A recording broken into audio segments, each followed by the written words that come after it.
Smile for Me, a Jeff the Killer love story. Chapter 2. I woke up to a loud crash which came from downstairs. I quickly got up and looked at the time. 6:09? Already? I ran downstairs and looked around. Katie, where are you? I shouted. Blair, I'm over here. I went to the kitchen and I saw her picking up pieces of broken glass. I looked at her to see if she was okay. Relief washed over me as I didn't see a single cut on her. Hey, what happened? Are you okay? I knew the answer, but I asked anyway. She looked at me and smiled. I'm fine. I just accidentally dropped this plate. Now are you just gonna stand there look like a dummy or help me? Did she just smile? I can't believe my eyes.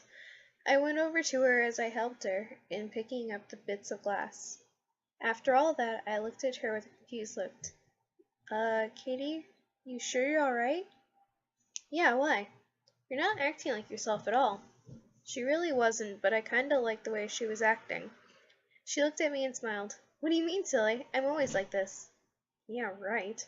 No, you rarely smile at me, and you never speak politely. In fact, you never even say my name. I raised an eyebrow. Really? Wow, I didn't realize that. What? I'm really sorry for everything I've done to you, she said as she pulled me into a hug. I just stood there shocked. Was she actually hugging me? This can't be real. Kate, pinch me. What? She looked at me confused. Then she understood what I was trying to say, and she laughed. Blair, this isn't a dream. I just realized that our parents aren't with us anymore, and we only have each other. Let's just start a new beginning, shall we? I smiled a really huge smile, and I nodded. I can't believe what she just said, but I was really happy. I could just jump around all night. After that, both of us spent the whole night doing stuff together. I didn't know if it was fun to be around my sister, to be honest. I never wanted this night to end, but I had to. Alright, Blair, you know you have a show to put on tomorrow, so you have to go to sleep early. I just sighed and nodded my head. I headed up to my room. Good night, Blair. I turned round and smiled at her. Night, Kate, I said as I closed the door and went to sleep. Hours later. I suddenly woke up in the middle of the night by a really cold breeze. I looked at my digital clock.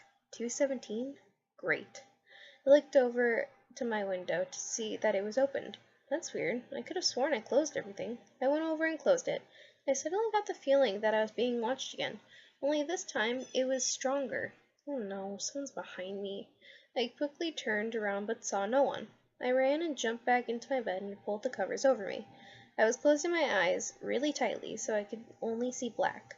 But after a few minutes, I couldn't help it. I got that feeling again. I slowly opened my eyes. My eyes grew wider as I saw a pair of eyes staring back at me. I pulled the covers off and I started to scream.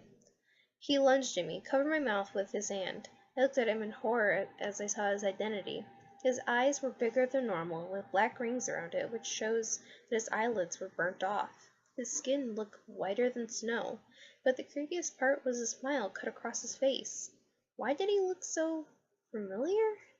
I think it's time for you to go to sleep, he said with a harsh tone in his voice as he pulled out a knife from his pocket. No!